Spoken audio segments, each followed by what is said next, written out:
Chloe a fi'n gweithio i'r Academi Apprenticeship o dan o'r Bwrdd Iechyd Hywel Dda. Teitl fi yw Apprentice Iechyd Gofal, a yn ystod pob dydd i dydd rydw i'n helpu patients gyda gwneud gwahanol pethau fel cymryd blood pressure nhw a pethau ynglyn â ni, a hefyd helpu nhw golchi a codi yn y bore. Hefyd yn ystod y dydd rydyn ni'n helpu mynd â bwyd ato nhw a yn dibynnu arno pwy fath o care ma' isie arno nhw ni'n gallu adapto a wneud pethau gwahanol iddo nhw.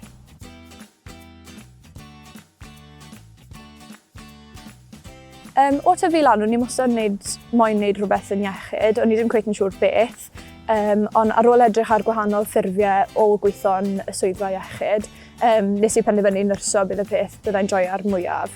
Fi credu pob dydd yr un peth a oedd e jyst yn ffordd dda o mynd mewn iddo fe a o'n i jyst meddwl byddai'n joio fe.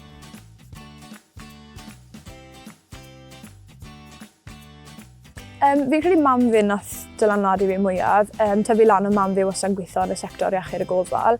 A jyst gweld y ffordd oedd hi yn edrych ar ôl pobl a oedd hi'n rili dda yn job hi. A o'n i'n gallu gweld y gwahaniaeth oedd hi'n wneud yn y cymuned. So fi'n credu oedd na wedi dylanwadu fi lot i moyn mynd mewn i'r iechyd yma.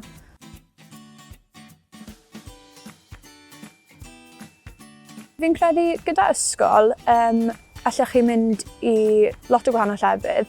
Fel pan o'n i'n chweched, o'n i ddim cweit yn siŵr beth o'n i moyn wneud, a lwcus o'n i'n nabod mewnwyr o Menter Sir Gar, a nath hi helpu fi ffindio ffordd gwahanol yn lle prifysgol i mynd mewn i swydd fi. Ond mae lot o gwahanol ffurfiau a mae lot o gwahanol pobl i gael allech chi siarad i. A hyd yn oed os ti jyst yn gweud fi'n lico'r peth yma a maen nhw'n gallu ffindio swydd sy'n gallu helpu ti mynd lawr y rŵt na. Es i ddim i prifysgol, penderfynus i oedd e jyst dim i fi, o'n i ddim moyn mynd bant a wneud y cwrs. A hefyd, gyda'r apprenticeship, obviously chi'n cael talu y holl ffordd trwyddo, a os ei di prifysgol nyrsio, so chi'n cael talu. A falle mae fe'n cymryd bach yn hirach, ond yn gyfan gwbl fi'n credu mae fe'n opsiwn eitha dda i cael chi mewn iddo fe.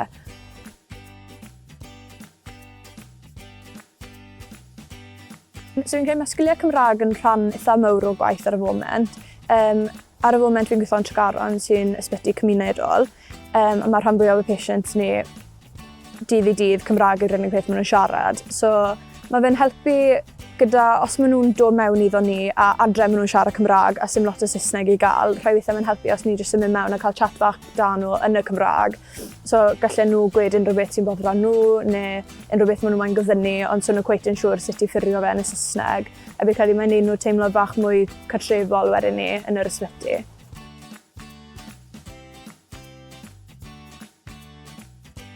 So, bydd yr apprenticeship fi'n wneud lefel 2, 3 a 4 yn iechyd y gofal. So, ar ôl fi bennu'r apprenticeship, byddai'n nyrs cymwys.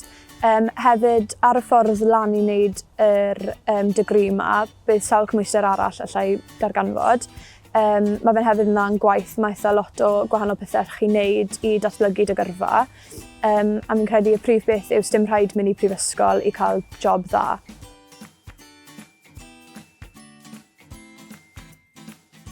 Fi'n credu y peth mwyaf cyffrous yw bod dydd i dydd, so chi'n mynd i gweld yr un peth drosto, mae pob claf yn gwahanol, a hefyd mae fe'n eich chi'n teimlo dda bod chi'n helpu'r cymuned a helpu pobl gwella a mynd nôl i teuluoedd nhw.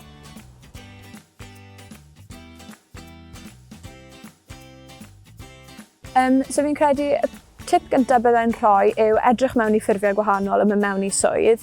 Fi'n credu yn ysgol ar ôl wneud lefel A, mae lot o bobl sy'n mynd i prifysgol, ond os ych chi'n edrych rownd a siarad â bobl gwahanol, chi'n ffindio mae gwahanol fforddau i mynd mewn. A fi'n credu'r ail tip bydd paid teimlo lot o pressure neu pwysau arno chi i mynd i prifysgol yn syth. Allwch chi'n gwneud unrhyw beth tuag ato swydd pwy bynnag oedran i chi. Fel fi'n nabod lot o nurses sy'n newydd dechrau a maen nhw'n 40s, 50s, bethau fel ni. A fi'n credu'r trydydd tip yw jyst triad gorau glas a cadw ymlaen yn bod dy hunan, a fi'n credu bod chi'n mynd yn bell yn ei ni.